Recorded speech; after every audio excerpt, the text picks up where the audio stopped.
I love this country, man. I love everything about it.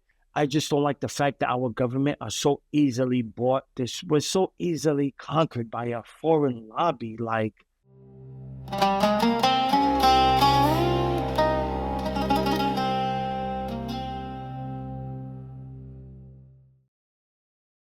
Welcome to another episode of the Olive Roots podcast. I'm your host, Chose Ayub. Today I have a dear brother and a dear friend. He's known as Abu Tuz on social media. His name is Yazied Assad. Yazied, Salaam alaikum. wa alaikum assalam, brother. How you doing? Alhamdulillah, brother. You? Good, man. You're a little bit under the weather, huh? Yeah, man. I got my sugar water. I have my cough drops. And I just woke up. I just woke up with the sinus headache. Oh, wow. So just started today. Yeah, out of Oh, all man. days, right? Yeah, well, I'll be praying for your healing, brother, man. I know how it is. Thank you, brother. Make sure you get some juices, some tea, some all the Palestinian remedies. Man, I'm about to drink a whole bottle of olive oil. See, like if that would help. I mean, it used to help back in the day, but I don't know about now. Yeah, I mean, I don't know. You got to get the good stuff, bro. Give me, give me the olive oil. Give me the zayzatoon. Give me all that, bro. Give me the zayzatoon, the dukkha, the sumac. Mix it all in the Oh, blender. Just drink it. so Yazid, where are you located? And Brooklyn, New York. Brooklyn in the house. Brooklyn Yeah. all day, every day. Well, I'm in the dirty South. I'm in Georgia, man. So Oh, East nice. Coast, but a couple of states away from you. Yeah. All right, So Yazid, how's man. the weather there, though? Is it It's still hot or? Today is hot, but it was cold last week. This is the fake winter right now. Oh, yeah, man. It's been raining and sunny here and cold, and that's why they call him Mother Nature. It's confused, like it's bipolar. They don't Yeah, know if it's hot, happy.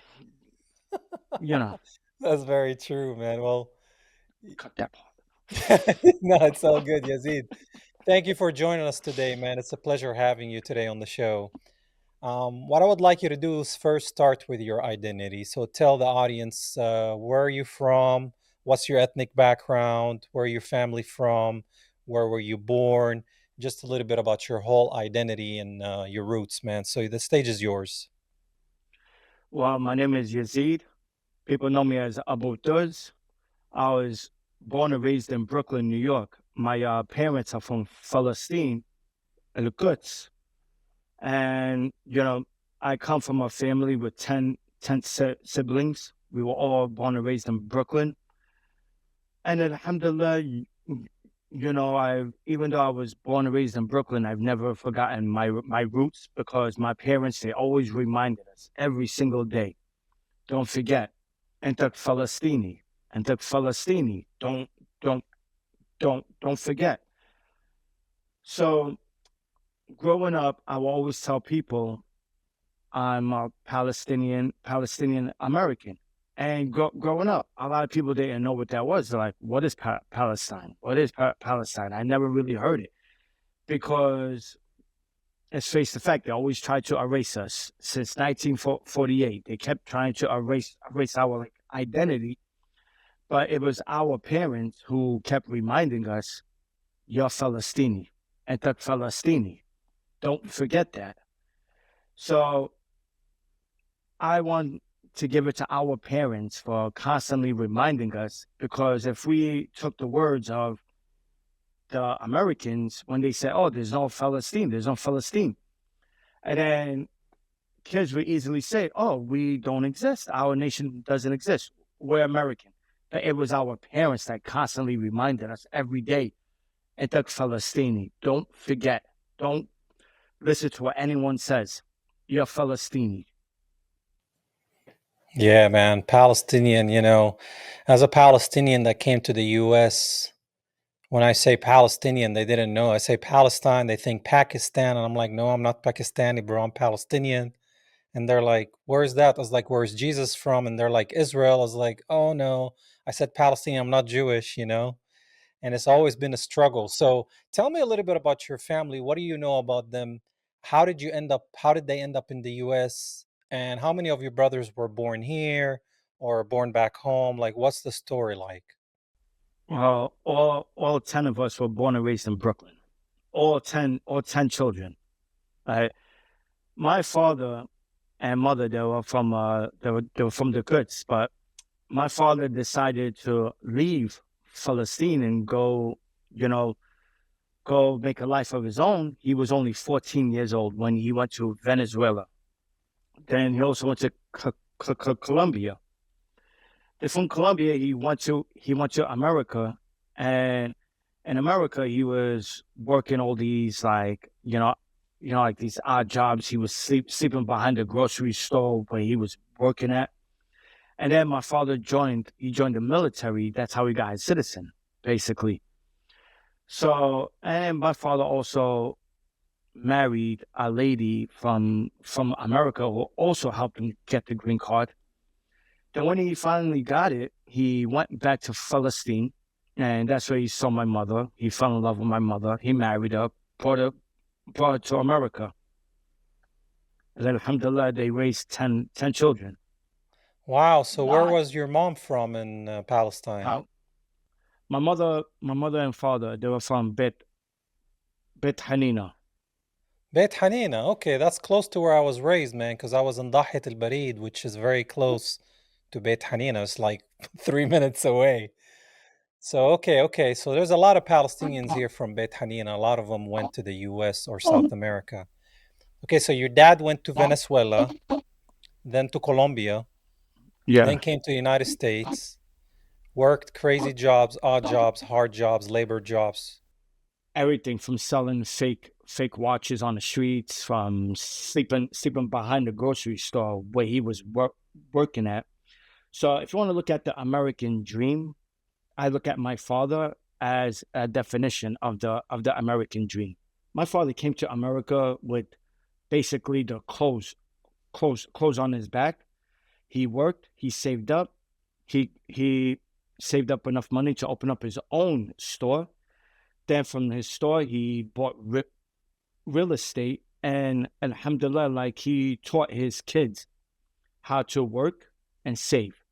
Because my father always told us, you work now, you play later. You play now, you work later.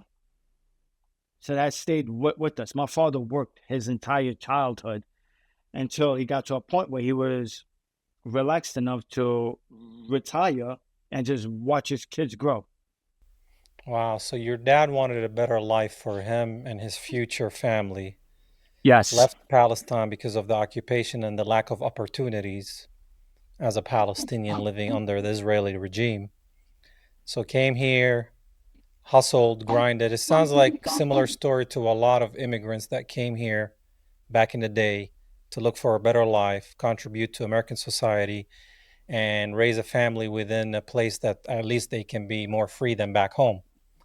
Yeah. So that's beautiful, man. So okay, so then your dad gets his citizenship. So he was in the army. Was he in the military, like the American army? He was in the Navy, like he was working on a Navy ship, but he was also working at the docks. So basically he was just doing so many things at once. Like my mother used to tell me stories where he would leave for like 2 weeks just to just to make a few dollars. And my mother was pregnant with her first child. And she would tell me that he would leave, come back days days later with just a few dollars. And with those few dollars, like $10, but $10 back then was like $100 now, I think. So what my mother would do with that $10, she would put away like $5, and then the other $5 that's for like the rent and the food and all. So basically, that's what my mother was doing. So my mother was helping him save up so they could get a bigger place, because it was my mother, my father, and my mother was pregnant, and they were sleeping on one couch. Wow, in Brooklyn. Yeah, And I know the cost of living in New York overall is up there. yeah. Yeah, it's always been. All right, so your dad was in the Navy. It's interesting because my cousins, they're Palestinian Americans. They served in the Marines and they got sent to Iraq. Wow. And that was interesting for them to say the least, to have to go there not knowing what they're doing there. And obviously, we know now they were sent for fake, news about weapons of mass destruction in Iraq set by Milkowski, aka Netanyahu. And he caused America to go to war in Iraq, killing millions of Iraqis and American soldiers dying for the Zionist state. And when my cousins were there, they couldn't understand, especially being Palestinian American, being Arabs, why are we there? And since they spoke Arabic and Iraqis speak Arabic, even though some of them speak in a different dialect, yeah, it was just like conflict of like their brain was at conflict. Obviously, they're still serving America, but why are we in Iraq when Iraq is so far away from America, Now we Yeah. know what was going on. So, did your dad serve in the Navy for like 2, 4, 5 years? Do you know how long he was there and any I stories? really don't know. Like, I know that my father was not in battle, but he was working like the kitchen and all. So, like I say, he was working also working on the docks. Basically, like, when the ships come in, he'll like unload them, load them. I don't think he did that for a long period of time because my father ended up opening up a grocery store. So my father would stay at that grocery store from opening to close 7 days a week. So basically, my older brothers that were born, you know, they remember seeing my father very little, right? Because my father would wake up at 7 o'clock in the morning, go and open up his grocery store, come home around 10:30 at night, 11 o'clock at night, and the kids were sleeping. My father did that for 7 days. Yeah, man, the work ethic of Palestinians and other West Asian countries, I don't like to call us Middle Eastern because they created that term. But Yeah, the work ethic is like no other, man. My dad pretty much also would wake up at 5, leave the house at 6:30, come back at 8 p.m. And I'll see him sometimes I don't. So I remember it was my mother mostly raising us, and my dad is just paying the bills, putting food on the table, very traditional cultural family. But yes, my mom was doing most of the discipline and the education and the clothes and washing, cleaning, feeding, and my dad just out working, bringing money, man. That's how I was yeah, raised. Sounds just yeah. like you. Like it doesn't matter. Like, we are culturally the same. Like, we might be religiously different, but culturally, Palestinian Muslims, Palestinian Christians, we're all the same. We're raised the same, culturally the same. That's why when they try to divide us by the religious the religious ways, it gets me pissed off. Like, don't look at the religion, look at the cultural. We are culturally the same. Yeah, I mean, we're both Palestinian. Our ancestors Yeah, are from the land. My DNA proves it. Most of my yeah, DNA is from there, not 100%, but who is 100%? I mean, there's so many people that walked in and out of that land through history and biblical times. So you don't think they got mixed up here and there? Of course they did. Like who is pure in America today? Nobody, you know? nobody is. But Nobody we're is. pure, but Palestinians are. Yeah, yeah. So okay, let's transition. Speaking of how they divide us by religion, tell the audience a little bit about your faith journey. What faith were you raised in? Were you practicing, not practicing? Did you struggle with God, with your faith? Did you have any resistance? And where are you today with the faith? Growing up in Brooklyn, New York, especially during the '90s, I didn't have a lot of like Arab friends. All of my closest friends were Puerto Rican, Irish, Italian, black, and I've had this one Arab friend is my cousin Ziggy. We were like the closest. you know. So yeah, grow, growing up in the '90s in Brooklyn, you sort of kind of drift away from your faith, but it's still there. It's still there. Like you will follow some ways of the faith. Like we weren't drinking, we weren't eating pork, we weren't doing drugs, right? But we weren't praying either, you know. But we followed the Islamic law to a limit where we weren't praying. Yeah, we'll go pray on Friday, but we weren't praying daily, 5 times a day, because we were outside hanging out. We were doing what teenagers do. We were doing what kids do. We would go out, play sports, hang out until my mother walks into the park. Good damn me to the house right now. That was like every day. You know, and because of that, for a while, my friends called me Yama. Yama for a while. Why did they call me Yama? Because we used to hang out in the park, and then my mother used to walk in, and then I used to be like, Yama, stop, Yama, you're like embarrassing me. So when we were hanging out in the park, and my friends saw my mother, they walk into the park, they were like, yo, Yama, Yama, Yama. So so then So it, to the yeah, audience, Yumma Mama is mother, pretty much. That's so yeah. funny, bro. So for a while, my friends called me Yama. Hey, yo, Yama, Yama, because it was always, yo, Yama, Yama is here. And then I would hide like underneath the park bench, like behind the tree. And my mother used to come in and be like, where is my son? Where is my son? And then she'll find me and get even more mad because I was hiding. And then she'll tell my friends, my son is Muslim boy. He no American boy. All right. He is Muslim boy. He's So he's like, Mom, I'm Muslim and American. Like, yeah. But my mother will always remind me it took Muslim. It mm, took Muslim. Don't forget. Well, like you don't understand. You can hide from me, but you never hide from Allah. Allah sees everything. That's why Allah showed me you are hiding behind the park, behind the tree, or underneath the bench. So growing she up got in like a direct line with God. It's just like, where's my yeah, son? He's like, he's basically, right there. Okay, thank you. and me being young and gullible, I would believe everything, everything. So I used to be like, if I do this, Allah is going to tell my mother, and I'm going to get caught. Like I'm going to get caught. So basically, like growing up in a Muslim household, yeah, my parents were strict because they came to America with the country mentality. Okay. Because if you look at the kids now, if you look at the children now, they were raised by parents who were born and raised in America.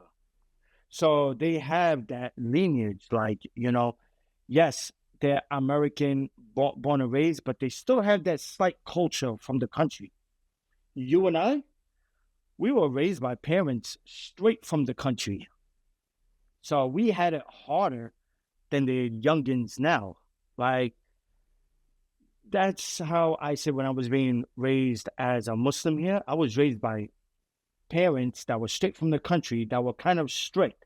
That if you don't listen to them, you're gonna get beaten with every single object they can have their hands on, that they lay their hands on. I'm talking about any object, no matter what it is, sticks, belts, the cat, the dog, pots, whatever. They're gonna beat you with it. All right. That sounds like my mom, man, because I think it's a Palestinian and Arab culture thing. Like they discipline, man. It's kind of like, most Hispanics. I see a similar trend. They discipline, man. They check you, they put you in your place, they beat you up. Chanclas, Yeah. the flip flop, the shoe, and the kundara, the Yes. babouche. Yes. But those are perceived. But like I said, us, we had it different because our parents came straight from the country with that country mentality. The kids now are being raised by parents who are born and raised in America, so they have that American slash country culture mentality. Like, so it's mixed. So basically, they're more into let me talk to him first. If he doesn't listen, then we will discipline him. Us, it was discipline first and then talk. Yeah, it was backwards. I actually Yeah. like a perfect balance. Obviously, we didn't have a choice back Oh then. no. And if I look back to it, I'm like, I wish they came to talk first. Yeah. But they did it. They're just like, beat you up. And then after they beat you up, they're like, why did you do that? You're like, you're Or already they'll beat crying. you. Or they'll beat you and talk to you at the same time. They're like, why did you do that? Talk to me. Talk to me. What? I don't want to hear crying. I want to hear, why did you do it? Like, Yeah, yeah, man. Discipline was big, was big. Yeah, like me, man, my parents, I come from an interfaith, multi-faith family.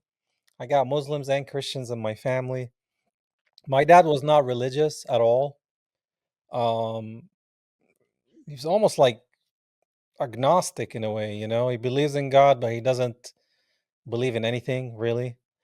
So that was my dad, and my mom was very devout, you know, a follower of Christ, and she dabbled with Islam and Christianity, and then she went to the Orthodox Church, the Catholic Church, and my dad was Muslim, but he did not practice. He didn't come from that foundation at all.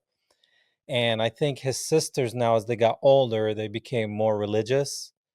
But then some of them become religious in a way that it's not healthy. You know, when people become extremely religious, that they're like, it becomes like, I don't want to call it hateful, but just kind of like, I'm right, you're wrong, and you know what I mean. I don't like that. I believe in yeah, the respecting Haram other people. police also. Yeah, the haram Haram police. police. Can I just show you something quick? I made this shirt because I have a tattoo. I have a tattoo on my chest. All right. So I made a video, right? And I showed my tattoo, and these Muslims came at me. Brother, you are not going to go to Jannah with that tattoo. Brother, they will not let you in Jannah with that tattoo. Please remove it. Please remove it. So then I made a shirt to now I wear this sometimes. Haram police. Okay. Bro, this is epic. So I'm like, bro, you want me to remove it? Like, yeah, I'm like, okay, then go pay for it. Like, it gets wild. Like, I got my tattoo when I was living in Tokyo, right? And there's no excuse because I should have known. All right, I should have known not to get it. But at that moment, when I was in Tokyo, there isn't any religion there, really. Like, so basically, you're like just living a life in Tokyo. There's no Christianity. There's no Islam. There's no Judaism. It's just Buddhists and just basically Buddhists, right? So as I'm living there, I was like, you know what? I'm gonna go get a tattoo. Like, I felt myself slowly, slowly moving further away from my faith. You know, so I had to catch myself basically because in that country, you could easily fade away from your faith easily because there's no religion, there's nothing religious going on there. People just live their life and they have fun. Tell me more about Tokyo. So you lived in Tokyo. When did you move there? How long were you there? And tell me more about the culture, the faith, and everything else, because I don't know much. Well, I lived in Nagasaki. I was 10 minutes away from ground zero where America dropped the bomb. 10 minutes away from ground zero. It's called the Peace Park. And living there the first 2 years was like amazing. Like, oh my God. 3 years, 4 years, 5 years. Like, I loved it there. And you and others know that my daughter is half Japanese, right? So now that's when it hits because she's in a Buddhist dominant country, right? So it was really hard to show my daughter the faith while she lives there. She lives there with her mother because I had to move back to America, and her mother didn't want to move here. So the right thing I did was have my daughter be raised by her mother because you can't take your daughter away from her mother, not when she's young. No way. When my daughter is old enough to make her own decisions, if she wants to move here with me, my door is always open. All right, but living there, okay, it was just a free life, a free, stressless life. Like it was impossible to be stressed out there. Maybe during the rainy season when there's nothing to do and it just rains every day, all day, then yeah, you're depressed because you can't do anything. But overall, it's a very stressless country. Like people are not angry. People don't argue. You'll be lucky if you do see an argument. I like it was just very chill place. Hmm. You know, the Buddhist faith is pretty peaceful, right? Yeah, When you think about it. And when you go to their temples, if you've ever been, it's pretty yeah, I've peaceful. been there. Yeah, you can meditate, you can nap, you can pray. You don't have to be in front of their statue, but you know what I mean. Because there's peace in every place that it's the peace you carry in you, right? So, what made you go to Japan? How did you meet your wife? And why did you end up Ex-wife. ex-wife, yeah, ex-wife. And why did you move back? Give me a little bit of more information. Like what was supposed to be a 3-week vacation ended up turning into a 10-year vacation. I went there, and I was like, I just I loved it there. And I was like, you know what? On my on my visa it says three months. All right. So I was like, you know what? Let me just say the 3 months. And then in those 3 months, I met someone, and this person kept telling me, "Why don't you stay? Why don't you stay? You could get a job here." I was like, you know what? Let me try it out. So I ended up getting a job as an American, a non-Japanese speaker. At the moment, the only job you could get is being an English teacher. So I got the job as an English teacher, and oh my God, the expectation of these parents. Like, I had a parent of a 5-year-old come up to me and say, "Can you teach him the Do Re Mi Fa Sol La Ti Do song?" I'm like, I don't even know that song. But like, I'm sorry, but your 5-year-old don't even know how to wipe his ass right yet, and you want me to teach him a song? You want me to teach him a Do Re Mi Fa Sol La Ti Do song? And some other lady was like, "Can you play the piano?" I was like, "No." She goes, "Oh, because I want him to learn Beethoven." I'm like, "This is an English speaking school, like to learn English." Like the expectation, like they expect their children at 6 years old to have a full blown English conversation, and I'm like, listen, I'm gonna teach them the basics, colors, numbers, the ABCs, how to pronounce the letters, apple, b, book, like that. Like teach them the basics, but no, but these parents are sitting there and they're watching the lesson. They're like, "Can you teach him the do re mi fa sol la ti do?" I'm like, listen, I haven't sang that song since kindergarten. Basically, like I don't even know the words to that song. They're trying to make you teach more than just English. Basically, yeah, yeah. I mean, they want their kids by the age of 10 to have like a high school level English. Like it's impossible, especially because these kids they come to school, they're learning English, but once they leave school, they're not speaking English anymore. They're talking Japanese with their friends.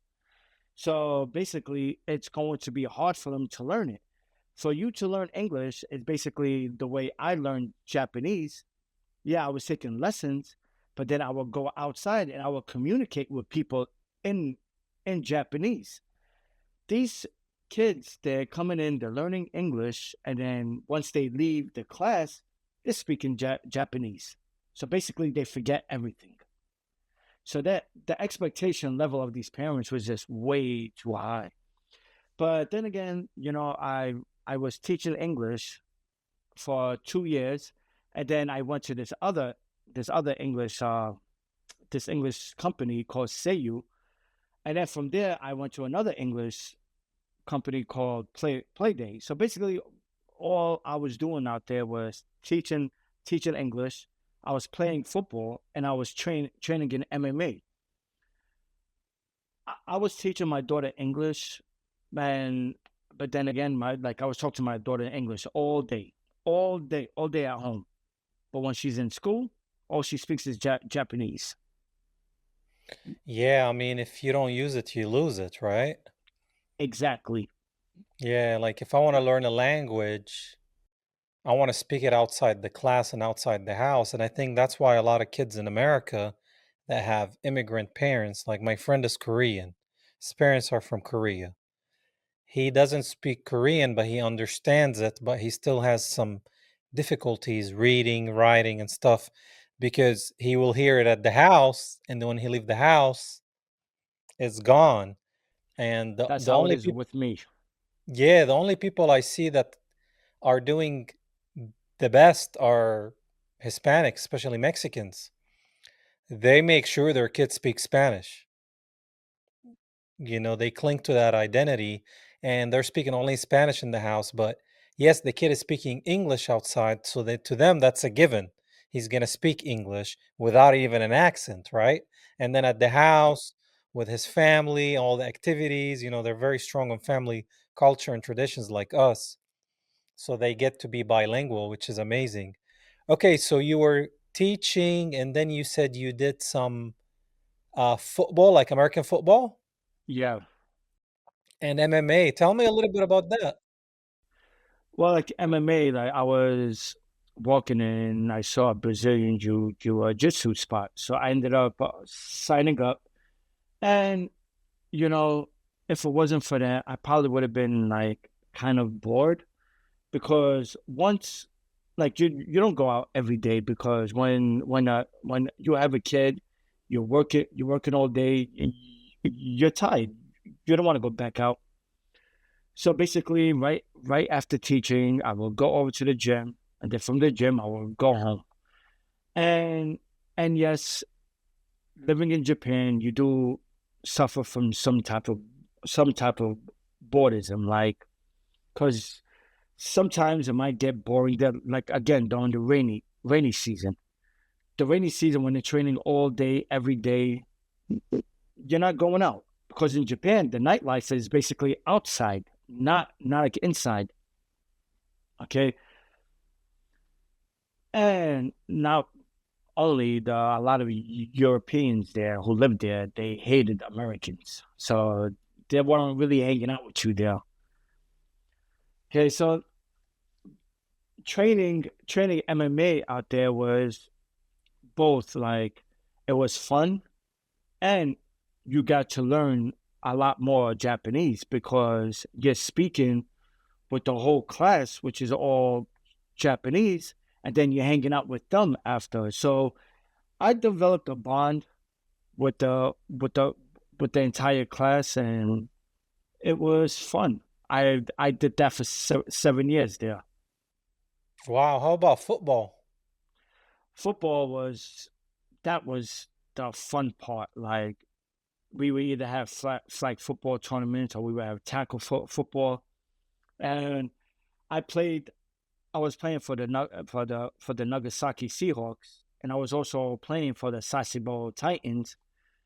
And even though a game was like once every 3 weeks, but it was still fun. It was fun like to play. And yeah, if you don't find something to do there, you're going to get bored. You are going to get bored. I mean, some people might take the anime route, which I wasn't a huge fan of. I mean, there's a if you are an anime fan, yeah, you will have fun out there. But I wasn't into anime. I was into sports. So that was my fun time was doing sports. I understand. I understand. So, being to them an American, but you're also Palestinian, and they have probably animosity towards America because of the past. How was I that? get Did they that. understand that you're Palestinian? How did they look at you? Like, how did they treat you as a foreigner? So I was really hoping for this during the Peace Park during the Peace Park event, the bomb anniversary. They do it every year. Everybody goes over to Ground Zero and then they say a prayer for the victims. While I was at the Peace Park, I saw one Japanese guy with the Palestinian flag. I also took a picture. I took a picture with him, and on the Japanese flag, it said like in Japanese, "Free Palestine." So I'm talking to him. I'm like, oh, like I'm trying to communicate with him. The guy spoke to me in Arabic. This Japanese guy who spent 20 years in Saudi, spoke to me. He spoke to me in Arabic, and after I saw him, I saw 10 other people with little Palestinian flags. These are the Japanese people. So like it was amazing because I didn't know if they knew about Palestine. Like, and then he pointed at this monument that was at the Peace Park, a gift from Yasser Arafat. It was a gift for them. It's like all these monuments there, like a gift from Cuba, a gift from Colombia, a gift from Italy, and you saw a gift from Palestine. Then when I started doing research, Japan actually sent so much money. They sent book bags, they sent books to Palestine, to the children of Gaza. Also, they had a Palestine Japanese kite like event where the children in Gaza and the children in Japan on the same day, they they sent out kites, and every kite had the Palestinian flag with the Japanese rising sun symbol on it. If you Google it, Chozi, you will see. Look at the Japan Palestine kites, and you will see the children raising them. That's awesome. I had no idea. So this was also in the past, like not Yeah, recent? not recent. Wow. So they had a stance that is pro-Palestine. Oh, they've been had a stance on Palestine for the longest. Abi Abi Senzu, before he was assassinated, he was a huge Palestine supporter, a big Palestine supporter. The new prime minister they have now is not recognizing Palestine for the first time in years. Japan was always the first one to recognize a Palestinian state. Always. Legends say that there was this character in Japan, and this character was a scary character, and he was kind of like red, and he had a cube on his forehead, and he had a big nose. And when you when you look at that character and the caricature of specific group of people, I think those people who have been to Japan has not have been kicked out of there before. Do you know anything about that character? No, I don't. That's the first time I'm hearing about that character. Yeah, it's But something you probably need to look into because when you go down the rabbit hole, you'll find the rabbit without the letter T at the end. ooh, Yeah. okay. So something must have happened in Japan when it comes to that. Let me tell you, like me living in Japan, I would tell you that Japan is oppressed. They are living under the American boot. And to all the Japanese people that are watching, this is not a direct attack towards you when I say that. I'm explaining what like I see. Okay, what the media doesn't show you is that every day Japanese residents are protesting against the Americans. Why? America wants to keep expanding their military bases. All right, and when they expand the military bases, they are stealing land from the Japanese residents, And the Japanese residents, what they love doing is farming. So when they expand the military bases, they are taking more and more of these Japanese farming lands. So they constantly protesting against them. Okay, so Japan gives America the opportunity to expand the military bases, and America does one thing, what one thing in return: protect Japan from China, from an attack from China, an attack from Korea. That's why Japan doesn't have a military; they just have a self defense. They don't have a military. They because they lost the war and they agreed to not have a military. They can only have a self defense, and America has to be stationed in Japan. So basically, America's military is Japan's Japan's military. All right, and Japanese residents are constantly protesting because the Americans out there, they don't respect the Japanese culture. They don't respect the backyard. There are many cases where American military men gang raped some young girls in Japan. Or this one lady that was in the Navy, she drove on the wrong side of the road when she was drunk, and she ended up killing a family. You don't hear this in the media, but when I was living in Japan, every day was a new story. Like they did a country manhunt for this one guy that was in the Navy because he murdered someone. So they did a country manhunt for him. They ended up catching him. All right, so then they gave the military a curfew. You have to be home by 9 o'clock. You can't drink. And of course, these military men they were breaking the rules. This is why when you go to Japan, Japan has such animosity towards the Americans, but love the Europeans. They love the Australians. They love the Filipinos because they go to their country and they respect the culture. They respect the people. And then you look at the Americans. They want to jump this guy. They want to molest this girl. They want to sexually harass this person. They want to drive on the wrong side drunk. They want to get drunk and stupid and break store windows. We don't see that here because they're never going to talk about it. But when you go to Japan, you see it. And Japan is oppressed. They're living an oppressed life under the American boot. Wow, I can draw so many parallels between Japan, Palestine, and America, Israel. They're stealing farming land, Yes. which is what that entity is doing to Palestinian land.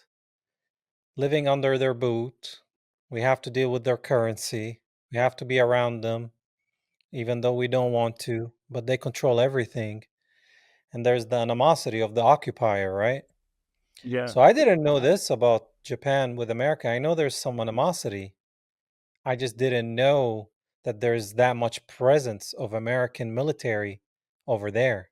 That's Oh news to yeah. me. Just look at Okinawa. Okinawa is this beautiful tropical island that belongs to Japan. It's a beautiful beach, resort, all that.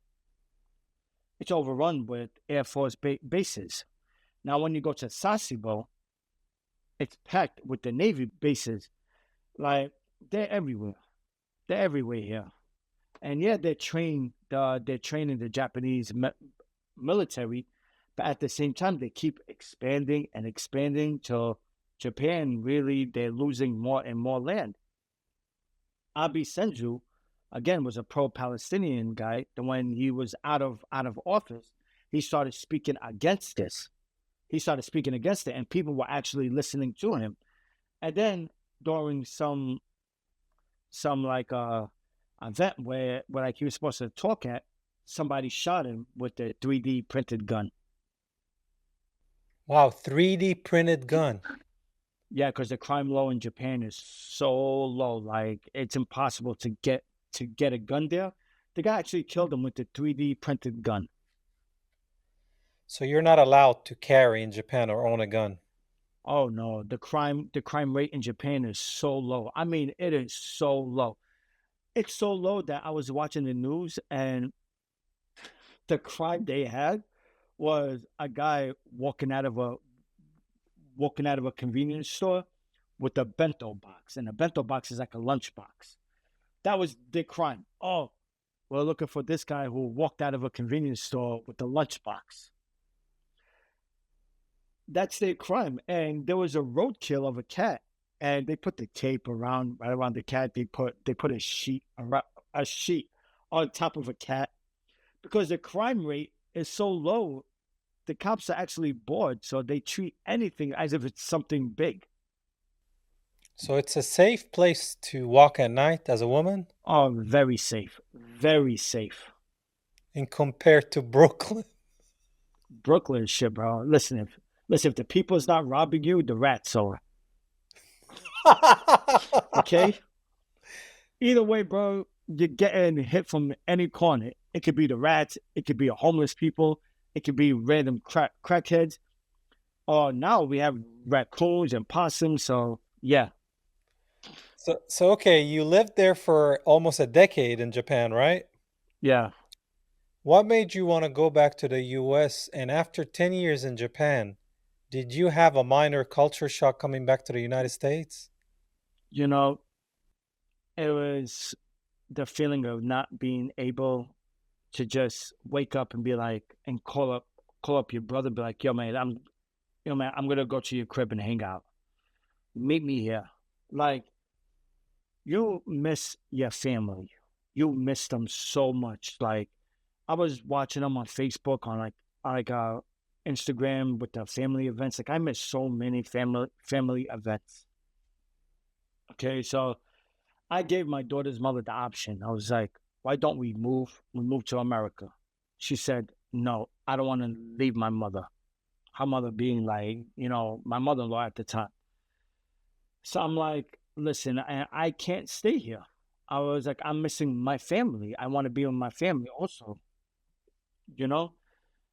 And she was like, well, I can't leave. So I was like, all right, so the best thing for us to do, get a divorce. So we got divorced, but I'm still in my daughter's life. I FaceTime with her. I send her gifts. Before this podcast, I was on call with her, and she was showing me the sneakers that I sent her, how she loved them. So we still have a bond because of my daughter. So it's not like we got the divorce and that's it, hood, and that's it. No, it's not like that. Mm. So you think if she was able to come with you to the US, your life would have been different today? Um, yes and no. Yes and no. Like, I mean, I love my wife now. My wife now is amazing. Like, she pushed me to finish school. She pushed me to be a better person. Yeah, I was a good man, but my wife now pushed me to be even better. When I thought, like, I was like, you know what, I'm in my 40s. That's it. Like, this is time for me. No, she was like, no, there's still a lot more in you. You're gonna go finish school, and you're going to exceed even more. There's no limit. Keep going. And alhamdulillah, I listened to her, and I just graduated as an as an aeronautical engineer, basically an aircraft tech. So finding the right person will push you even further, will push you until you thought you hit a limit. No, you're breaking that wall down with the sledgehammer, and you're seeing that no, there's more to go. There's no limit. Wow, wow. Where is your wife from and how did you meet? She's Egyptian, and we met on a Muslim dating app. Okay, Which one? Salam's when it was called Minder. Salam's app Oh, when it was called Minder, and before Salam's goes in, before they sold their dating app to a freaking, yeah, they basically shit on everyone. But when it was called Minder, my wife and I, we like, we swiped right, but we never really chatted. And then I deleted that app, and then I was like, you know what? Let me try the app one more time. So I made a whole new account, and again, we saw each other and we swiped right. So I was like, you know what? Let's just chat on it. So we chatted and we had a first date. Not It wasn't a date, but it was more like a coffee just to talk to each other. And alhamdulillah, we like hit it off. And 5 years later, we're married. Wow, congrats. That's awesome, bro. Thank you. That's awesome. I'm glad you found someone who pushes you and wants you to be a better version of yourself, man. Yes. That's hard to You know find what? You know what nowadays. they say. You know what they say. Like you marry someone who resembles your mom, not by looks, but by the attitude. Like she kind of does. Like she kind of does. Like my mother. Let me tell you, my mother had the stronghold on me. Like I think everyone could say that they were a lot more scared of their mother than their father. Like I had a dream. I told my mother to shut up. I woke up. I woke up the next day, bro, and I was apologizing in tears because I was scared. All right. So my wife reminds me of my mom in a way where she pushes you. She pushes you. Like, no, you're gonna do it this way. Go do it that way. Trust me, you're going to thank me. And yes, I thank her. Every time I see my diploma, every time I see my degree, I'm like, I dedicate this to my wife also for pushing me to that limit. That's awesome, man. Is that what she does? Those clothes behind you, the dresses and the Yes, mannequins? that's her. She was a fashion designer. She graduated from a FIT. She was a designer for Ralph Lauren for many years. She also designed for Timberland. She designed for J Lo when J Lo had her brand. Now my wife is in school getting her masters in PA. So she's an example. Like she graduated from FIT. She got her own brand. Alhamdulillah, she has her own store. But she was like, you know what? This is not where I want to stop at. So she applied for St. John's. Now she's getting her master's. Wow, man. That is beautiful, bro. Education never ends, man. And You it never know? does. It never does. Yeah, even in every day, if you're not learning something new, then you might as well just cut the cord and end it, you know? Yeah, basically. And honestly, if I listened to my parents when like I was younger, because when we're younger, we don't really listen. We just want to have fun. My parents always told me, Yazied, go finish school. Go go finish school. My father always said, Yazied, work now. Then you could play later. But if you continue to play now, you're gonna work later. You're gonna be like 60 something years old working at a grocery store. You didn't have enough. Now you can't even retire. That's gonna be the rest of your life now. I wish I listened to them when I was younger, but I wanted to have fun. I wanted to play manhunt. I wanted to play friggin' on the jungle gym, free air tag. I wanted to play football. I wanted to play basketball. I wanted to hang out on the park bench, and when I see my mother, go and hide. Basically, like, like, Yama's coming. Yama's coming. yo, Yama is here. Oh man. All right, let's switch gears here. Tell me a little bit Yeah. about All right, let's switch gears. Let's Gaza, what happened? What was your thoughts? And then what's been happening in New York with protests because there's a lot of Zionists in New York. So tell me a little bit about Gaza and New York. What did you notice? What do you think? Well, I say Gaza needs to be free. We all agree that Gaza needs to be free. Gaza needs to live their own, needs to have control of their own water, their own electricity, needs to have an airport, they need to be a people. Okay, we've been living under oppressed. I'm sorry, they've been living under oppressed, under like apartheid military occupation since 1948. Okay. October 7th happened because of the years and years of brutality, the years and years of mistreatment, the inhumane acts that the Israeli government were doing towards the people. So when people say, "Oh, started on October 7th," no, it did not. October 7th was a result of what been happening for 80 years. We just got tired of it. I keep telling people, if you have a lion at the corner, and you keep hitting this lion with the stick, and this lion is roaring for help, no one is paying attention to the lion's cries, then the lion says, "You know what? I've had enough. I'm going to attack."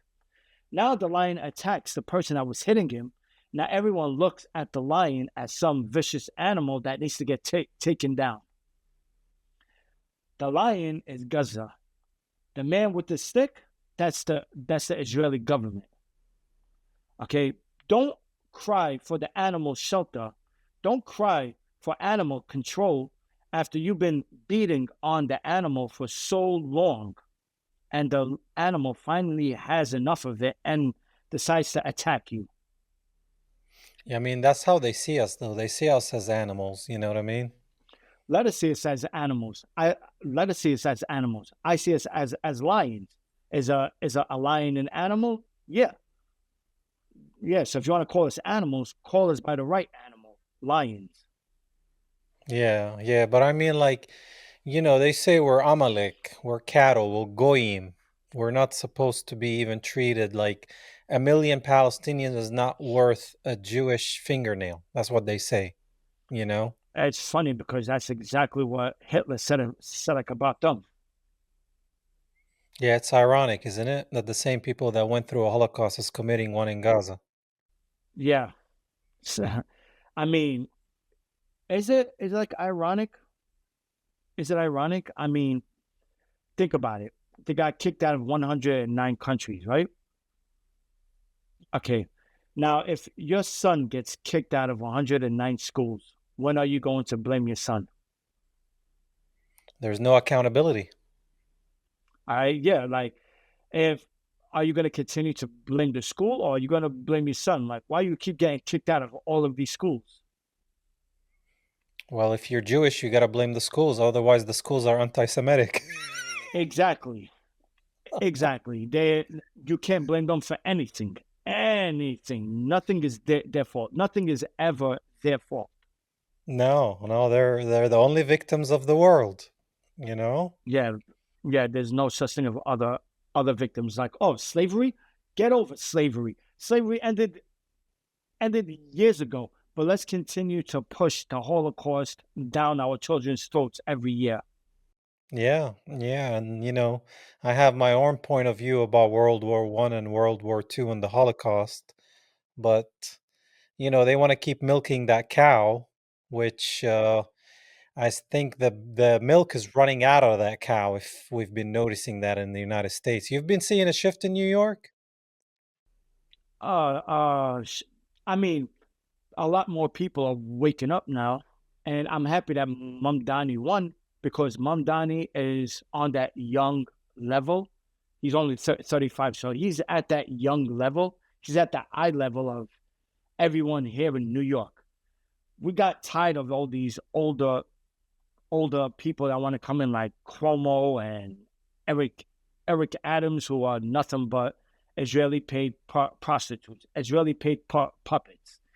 We got tired of seeing the same officials coming in over and over. That's why when Mamdani won, they knew their candle just went out. That's it. Yeah, but see, like I question everything, right? I'm in Georgia, I'm not in New York, so it doesn't matter to me as far as my well-being. But what I see in New York and America overall is two wings on the same dragon, right? Left wing, right wing, same bird with the same beak. And they both are Zionists. They both serve the same master, which is not God Almighty. So when Mamdani wins or Biden or Trump or this or that, I think they're still trying to sell us the two-party system. And I do not want to buy into it because they're both corrupt. You don't know who's funding these people. You don't know if they're friends behind closed doors. They might say one thing, do another. So I always don't take people for what they say, but watch their actions, right? You're right. You're right. See, what I like about Mamdani, when he was talking, he addressed every community. Okay, he wasn't prioritizing one specific community there. All right, and when he said that he's not going to visit Israel, that's when we all loved him. And so far, he has not made a planned trip there. So far, he's keeping his word. He said, I'm not going to visit Israel. I'm going to stay here in New York and address the people.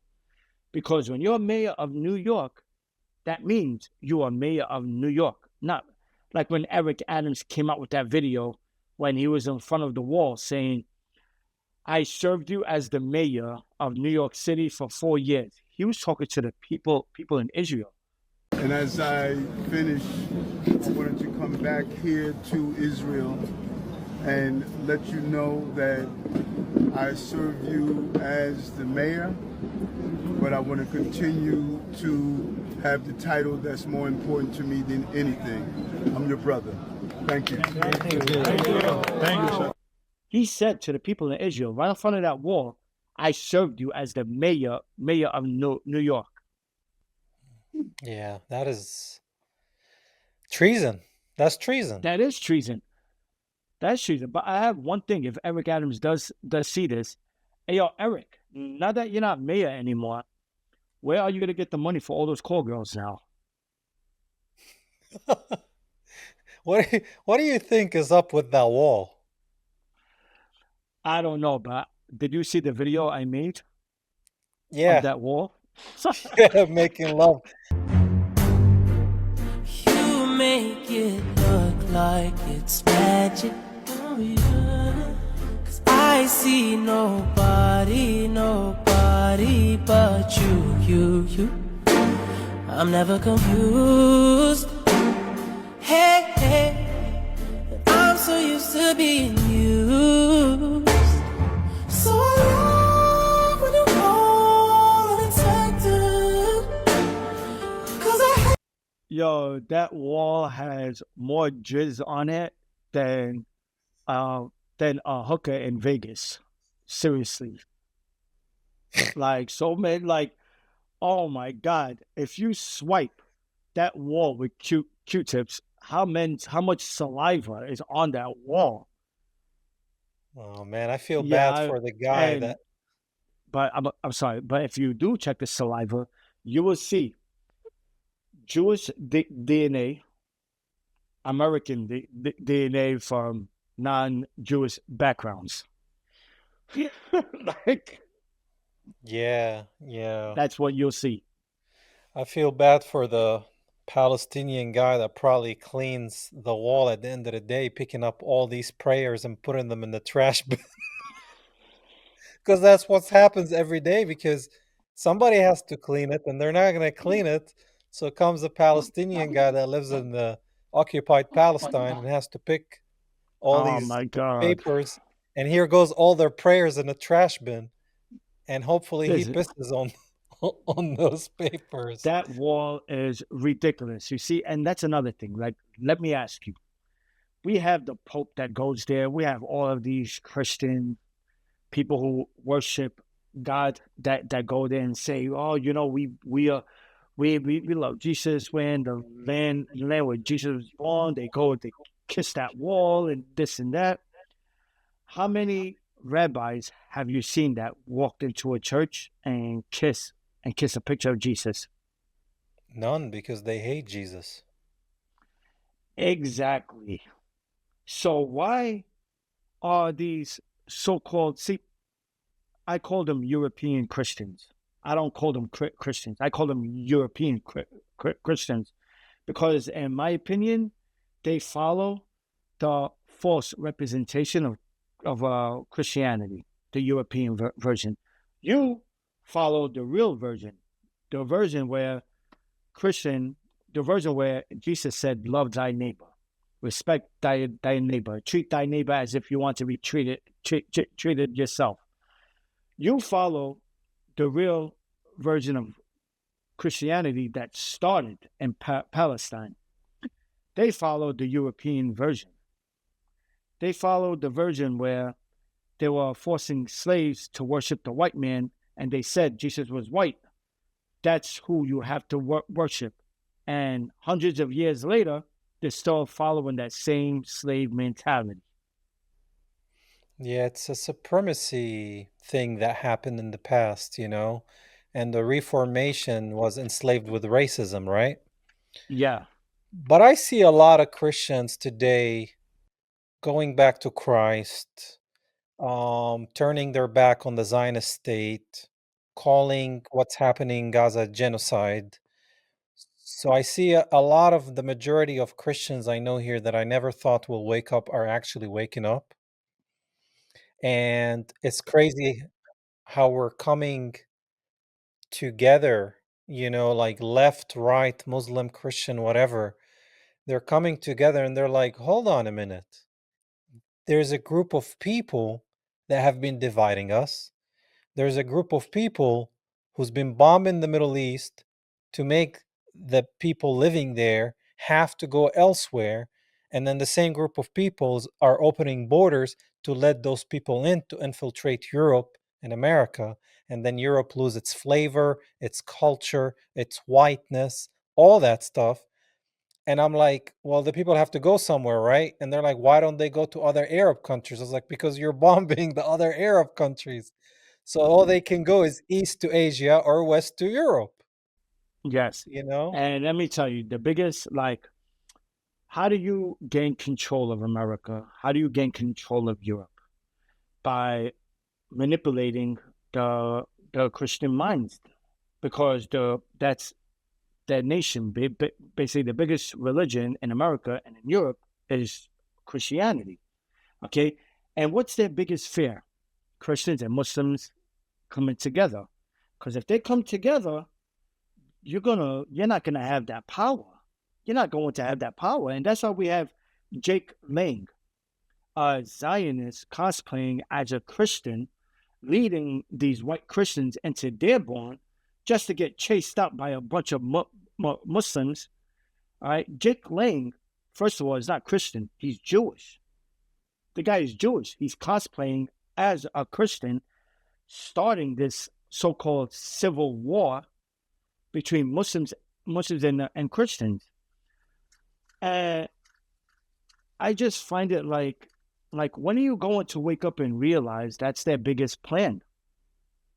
Get the Christians and Muslims to go against each other, while the Zios sit back and watch us kill each other. Like, yep, our plan is working. Soon they're going to be too weak, and that's when we take over.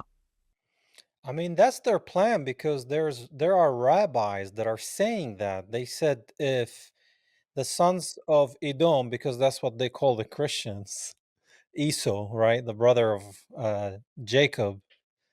So they're like, if the Edomites and the Ishmaelites, because they call the Muslims Ishmaelites, this danger in the world is if Esav and Yishmael ever came together, if they ever united. Says the Gemara, if Edom and Yishmael ever united, they would destroy the world. You can never mix Cain and Hevel together. And that's why we wish both of these ummahs in their war against each other, bracha v'hatzlacha. My message to both of them is we wish both of them tremendous hatzlacha. They should wipe each other out. No, none of them should be same. Both sides should mamish be matzliach as much as possible. We wish both sides tremendous hatzlacha in their avodah of wiping out the other party. If they come together, that will be the nightmare for the Jews. That's what they say. They don't even say Zionists. They say the Jews because they believe they're the Jacobites. They're the Jews, even though they're not the real Jews. But we already know that. They're Ashkenaz. They have no connection to the land. They're 80% of Jews around the world are not really Jews. They call themselves Jews. Now, is there real Jews? Yes, there is. Are there real Jews that are following the Old Testament, the Torah? Yes, but they're a small number. So this is where things get blurry. How are we going to differentiate between a Zionist Jew and a regular Jew in today's world? The Zionists are just full of hate. But how can we differentiate Judaism and Zionism? Because they're so like intertwined. Yeah, I mean, you can't, because, like I said before, like, at the end of the day, either one of them are not going to choose you over their kind. Okay, but the thing is, there are amazing Jewish people that I've met, that protested with us. There was this one lady that I saw at Washington Square Park, and she was drawing the faces of the martyrs from Gaza on the floor, on the boxes. I even made a video with her. She was Jewish, right? But she was extremely pro-Palestine. And we have other Jewish people that I've met during the protests, all right? Yeah, they're pro-Palestine. They want a two state. But are they willing to sacrifice themselves to free up Palestine? No. There's always a line. There's always a line. Now, when you go to a Palestinian Christian or Palestinian Muslim that are in America, are they willing to sacrifice their life for free Palestine? Yes. That's the difference. That is the difference. Like, and we have the white Christians here who will not look at you as a real Christian because you're not white. In their eyes, Jesus, peace be upon him, was born in Columbus, Ohio, on a grassy field, and he went to a public school. And he had this beautiful long hair with his crystal blue eyes, and he was performing miracles in Idaho, and he was taking trips along the 50 states. Okay, they don't want that fact that Jesus probably looked like you, black hair, brown, who didn't speak a word of English, but yet when people tell me there's no Allah, there's only God, I'm like, all right, so there's no God, there's only God. I get it. It's like me telling a Spanish person, there's no Dios, there's only God.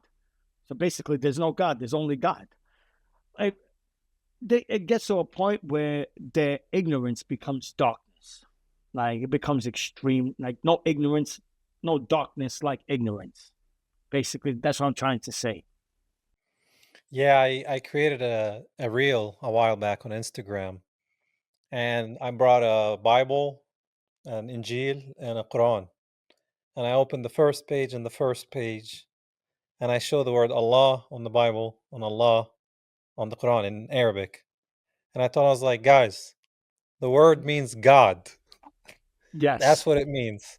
I was like, we might have our differences, about different things. That's fine. We don't have to kill each other. We'll find out when Jesus comes back, Yes. And I'm like, I'll follow Jesus. You can follow Muhammad. That's fine. Yes. And if the real Jews want to follow Moses, that's fine. Go ahead. Like, I'm not telling you not to.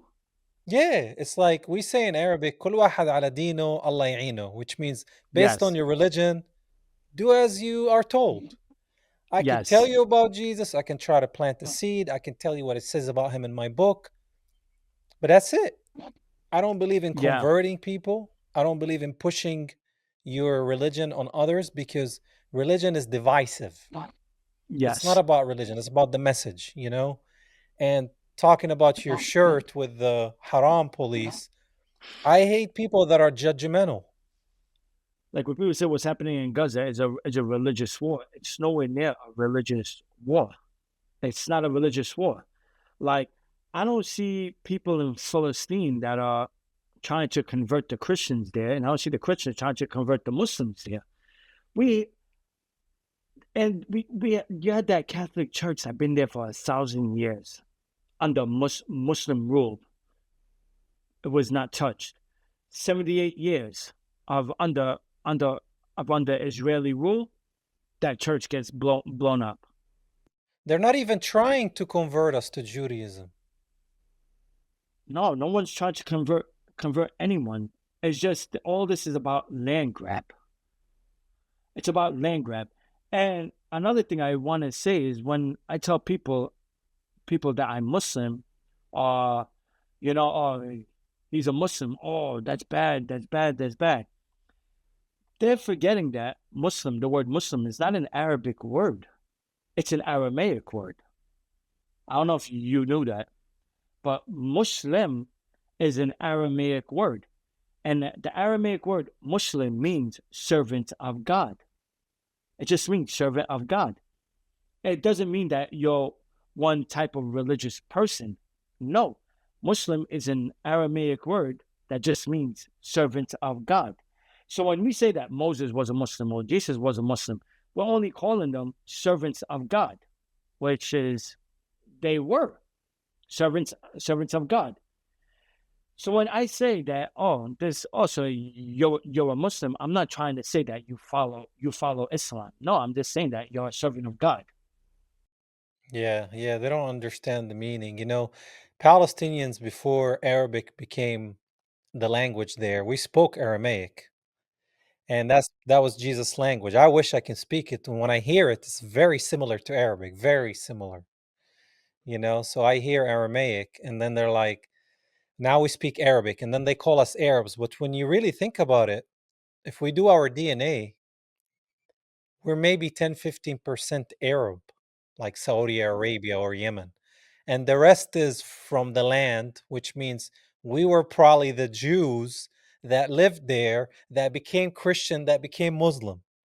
Exactly. We just got Arabized. We got Arabized, bro. The same thing with Egypt. Egypt got Arabized. I mean, are they Arab? Are they Arably culture? Yeah, they have the Arab culture, but they're not considered Arabs. They're Northern Africans who just got Arabized, who just speak Arabic. But are they Arab? No. Okay, we might consider ourselves Arab. Like, I'm so confused between Asian Arab, like, like, really.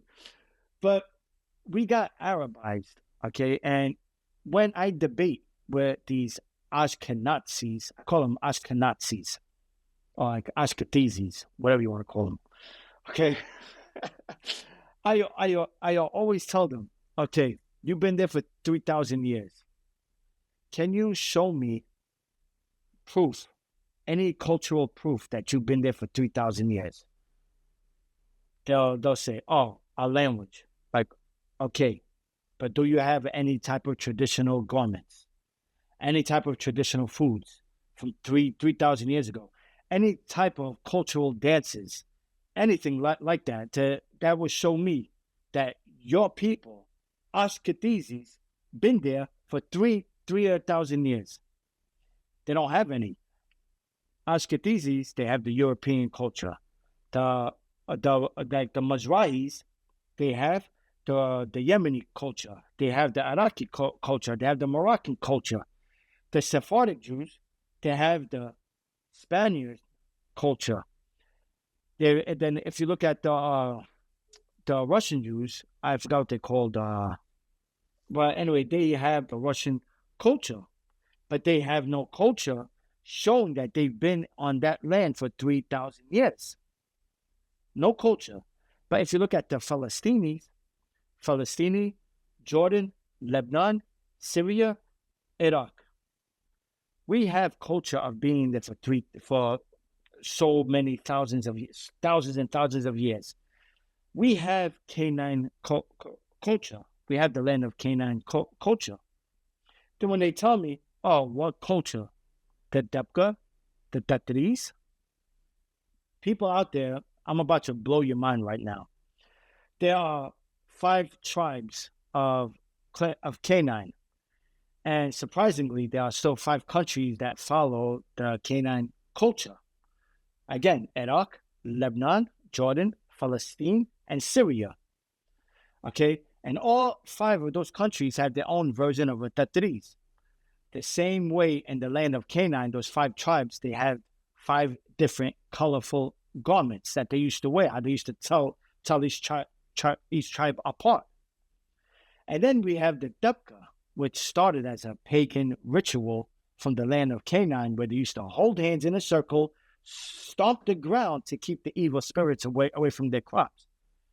Thousands of years passed, we turned it into a dance. So the Dubka and the Tatris all started on the land of Canaan. And thousands and thousands and thousands of years, it's still with us. Why? Because we've been there since the land of Canaan.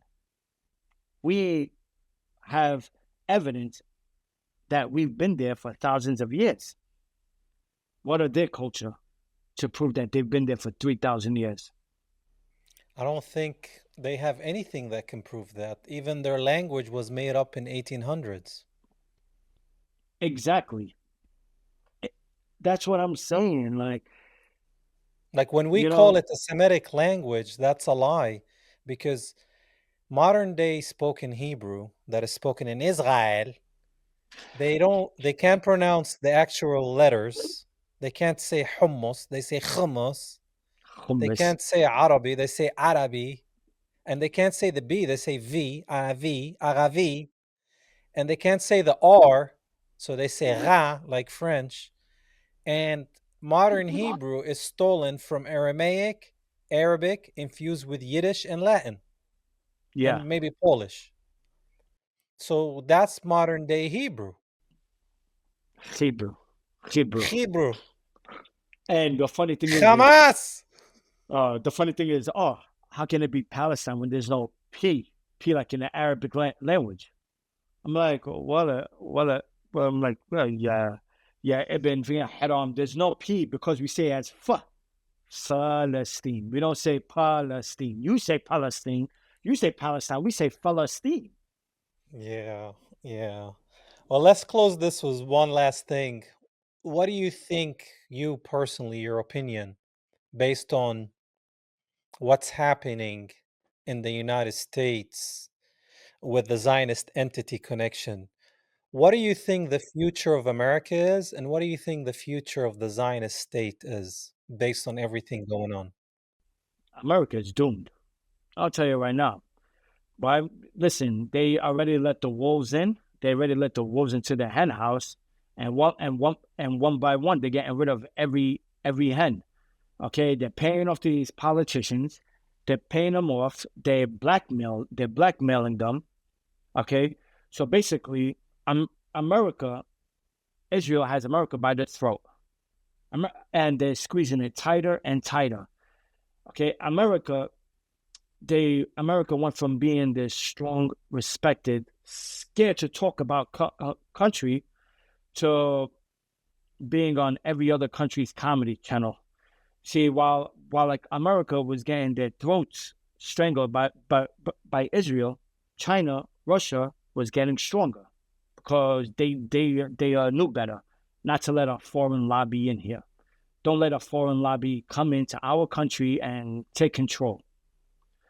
America allowed that to happen. America is going to pay the price. Maybe not 5 years, not 10 years, not 20 years, but sometime down the line, America is going to be doomed. And when they finally wake up and realize, it's going to be late. It's going to be too late.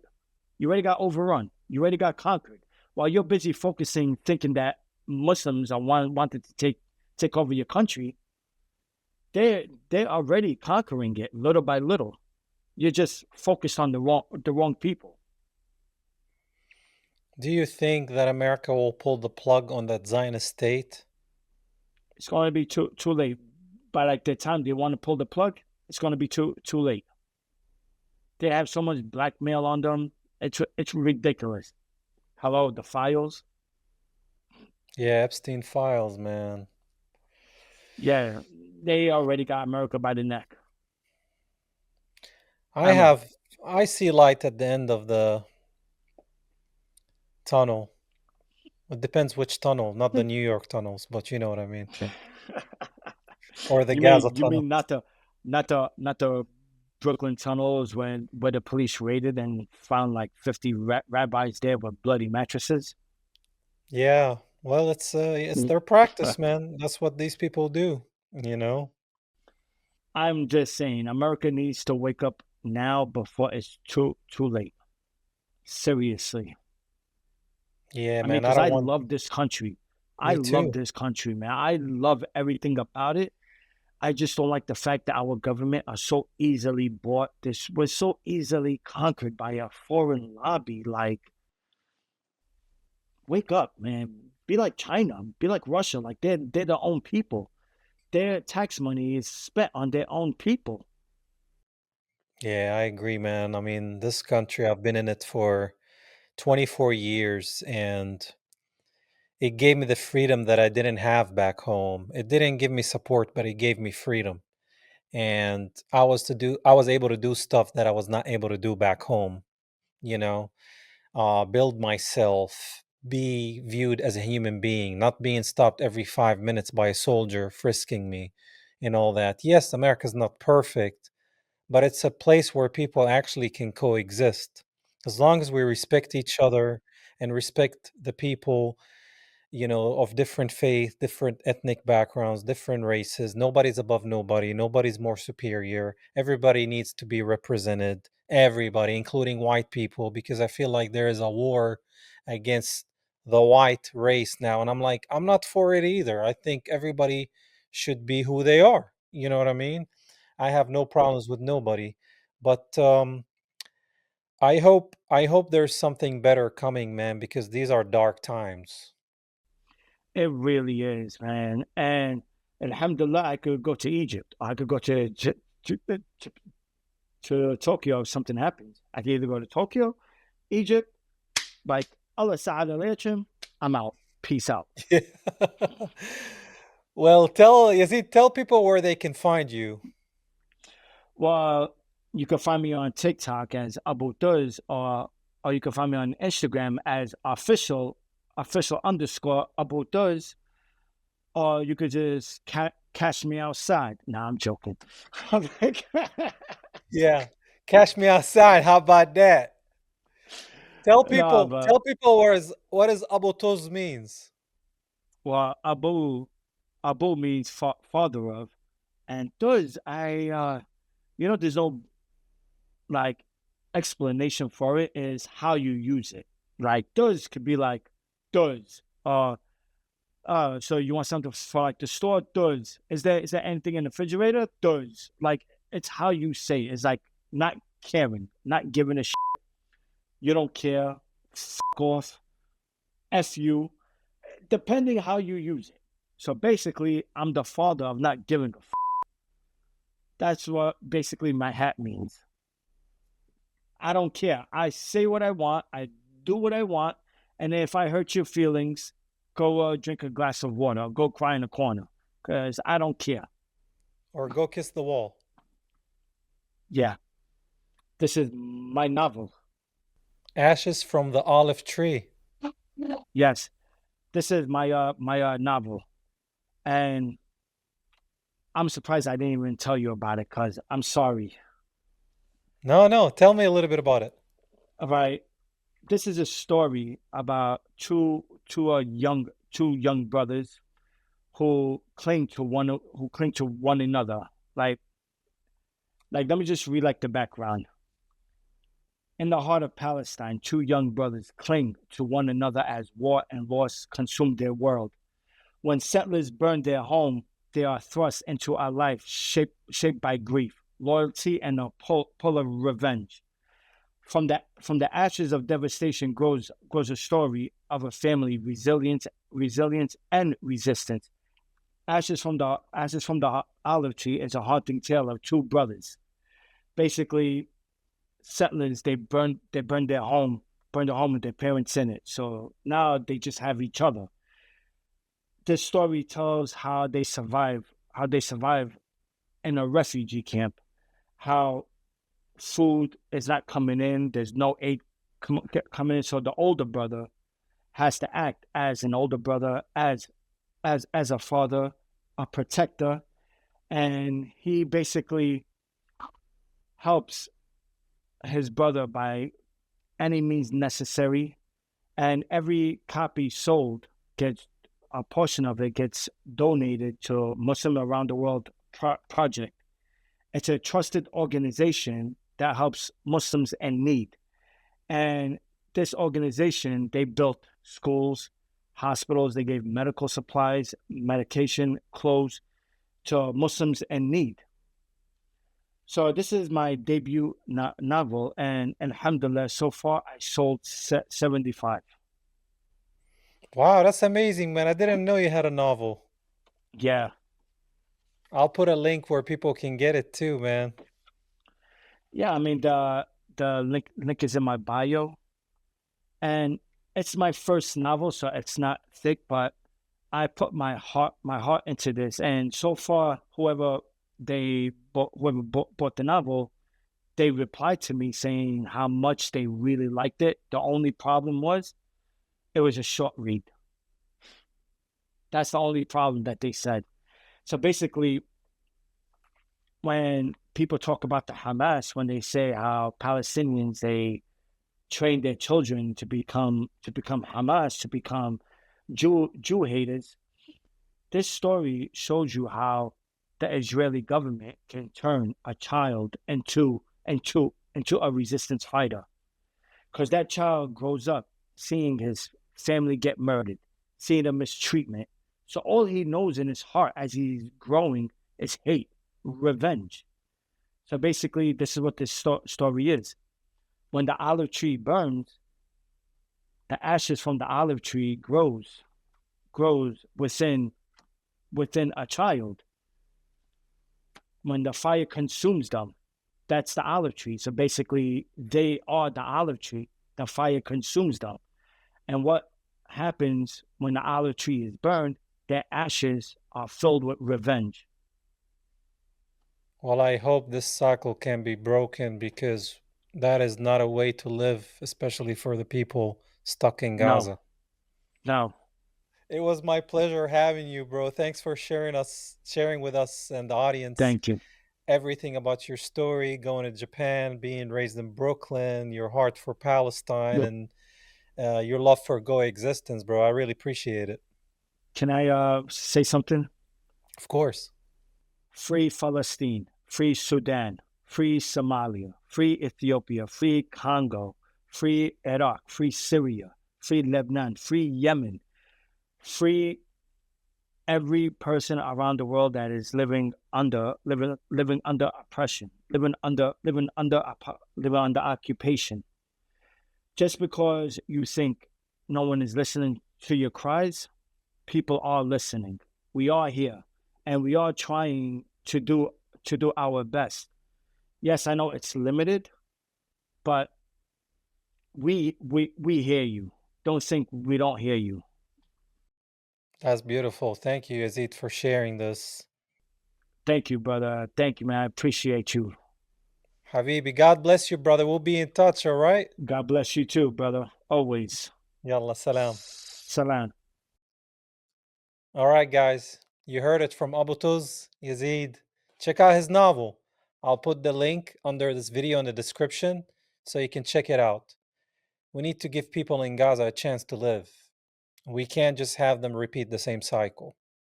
You know, a kid that is born with no family, no school, no education, and being oppressed and seeing his father being killed, his mother raped, his family, neighbors, teachers, doctors, everybody gone.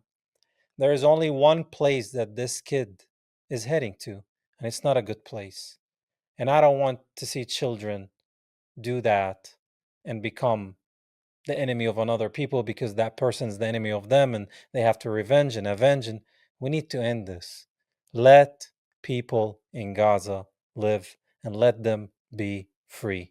Until next time, God bless you, and always, always, Christ is King, and free Palestine.